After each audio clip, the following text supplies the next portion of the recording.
పల్లె పండుగ 2.0 వార్షోత్సవాలలో భాగంగా రాజానగరం నియోజకవర్గం కోరుకండ మండలంలో అభివృద్ధి కార్యక్రమాలు కొనసాగుతున్నాయి. మహాత్మాగాంధీ జాతీయ ఉపాధి హామీ పథకం కింద పల్లె పండుగ ప్రోగ్రాం ద్వారా 50 లక్షల రూపాయల వ్యయంతో కోరుకొండ గ్రామం నుంచి వెస్ట్ గానుగూడెం వరకు నిర్మించిన రోడ్డును ఎమ్మెల్యే బత్తుల బలరామకృష్ణ కొబ్బరికాయ కొట్టి ప్రారంభించారు.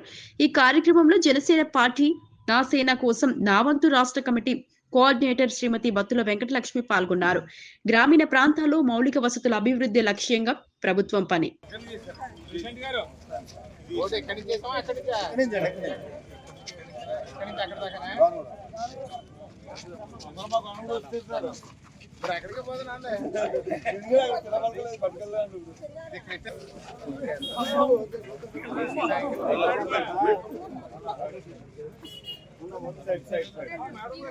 ఒకసారి ఫోటో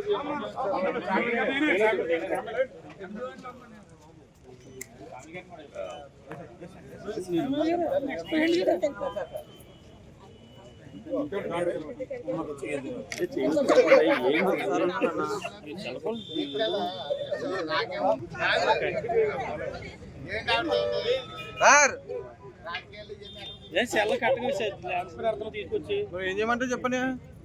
చెప్పు ఏం చేయవు.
అందరికీ నమస్కారం.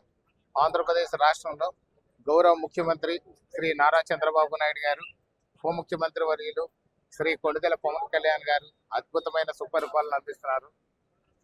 అందులో భాగంగా పల్లె పండుగ 2.0 కింద ఈ రోజున రాజానగరం, కోరుకొండ, సీతానగరం మండలాల్లో మొత్తం అన్ని చోట్ల కూడా రోడ్లు పూర్తయిన రోడ్లన్నీ కూడా ప్రారంభిస్తున్నాం. సుమారుగా 36 కోట్ల రూపాయల నిధులతో ఈ రోడ్లన్నీ కూడా వేయడం జరిగింది. 1 by 1 అన్నీ కూడా చివరి దశకు వచ్చినాయి.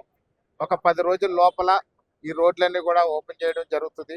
అందులో భాగంగానే ఈరోజు కోరుకొండ నుంచి పశ్చిమ గానుగూడెం వరకు ఉన్నటువంటి రోడ్డుని మనం ఈరోజు ప్రారంభించడం జరిగింది. అలాగే ఇప్పుడు నిడిగట్లలో కూడా కొన్ని రోడ్లు, అలాగే కొన్ని డ్రైన్స్, ఒక వాటర్ ట్యాంక్ కూడా ప్రారంభిస్తున్నాం.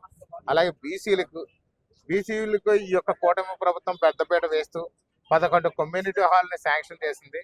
11 కమ్యూనిటీ హాల్లో కూడా ఇప్పుడు ఈ రోజు గాడాల్లో ఒక కమ్యూనిటీ హాల్ శంకుస్థాపన చేస్తున్నాం.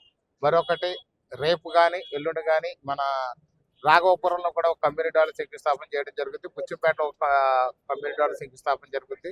అలాగే రేపటి రోజున మన సీతానగరం మండలంలో కూడా రఘుదేవపురం, సీతానగరం, చెన్నకొండేపూర్లో కూడా రోడ్లు ప్రారంభోత్సవాలు ఉన్నాయి.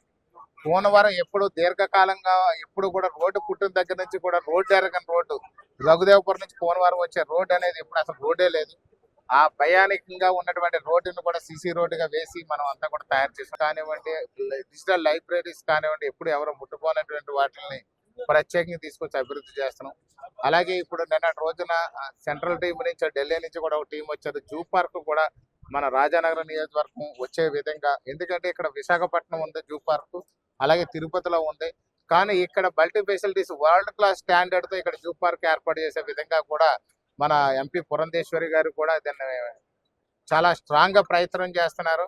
అది తీసుకొచ్చే విధంగా కూడా బెన్ చెప్పేసి ఆయన వంతారాలో ఉన్నటువంటి జూ పార్క్ ను కూడా ఆయనే తయారు చేశారు. ఆయనే అంత మొత్తం దానికి కర్మకర్త క్రియ కింద ఆ రోజు నిలబడి ఆ పార్క్ తయారు చేశారు. ఆ బెన్ గారి ఆధ్వర్యంలోనే మనకి ఇక్కడ జూ పార్క్ కూడా వస్తుంది. అలాగే త్వరలో కూడా కోరుకొండ లక్ష్మీ నరసింహస్వామి టెంపుల్ కూడా డెవలప్మెంట్ ఏదైతే 36 కోట్ల రూపాయల నిధులతో మనం దాని గురించి ప్రపోజల్ ఇచ్చామో అది ఫైనలైజ్ అయ్యి వచ్చింది. టెండర్ స్థాయిలో ఉంది. టెండర్ పిలుస్తారు. టెండర్ పిలిచిన వెంటనే కూడా గుడిని కూడా పూర్తి చేసి ప్రజలకు అందుబాటులో తీసుకొచ్చే విధంగా ప్రయత్నం చేస్తున్నాం. దాంతో పాటు ఇక్కడ మనకి ఏదైతే Ranganatha Swamy temple last government లో ఏదైతే దాన్ని శిథిల వ్యవస్థ తీసుకొచ్చి పడగొట్టేసి వదిలేశారో దాన్ని ఇప్పుడు శంకుస్థాపన అనేది ఇప్పుడు మూడం అవ్వడం వల్ల దాన్ని ప్రారంభించలేదు. కానీ లేకపోతే శంకుస్థాపన కూడా అది చేయడానికి సిద్ధంగా ఉంది. దానికి అన్ని అనుమతులు కంప్లీట్ గా క్లియర్ అయినాయి. కాకపోతే మూడం రావడం వల్ల అది శంకుస్థాపన అనేది పెండింగ్ పడి ఉంది. మూడం వెళ్ళిన వెంటనే కూడా అది కూడా పూర్తి చేస్తాం. అలాగే కోరుకొండ భూములది కూడా ఆల్మోస్ట్ చివరి దశకి ఫైనలైజ్ వచ్చేసింది. ఇది కోరుకొండ భూములు, కోరుకొండ స్థలాల తాలూకు వ్యవహారం ఏదైతే ఉందో 22లో నుంచి రిమూవ్ చేసి ప్రజలందరికి కూడా ఏ ఇబ్బంది లేకుండా ఏదైతే మనకి ప్రజలు ఇబ్బంది పడుతున్నారో గత 10 ఏళ్లుగా అది కూడా క్లియర్ చేసి అప్పగిస్తామని తెలియజేస్తాం.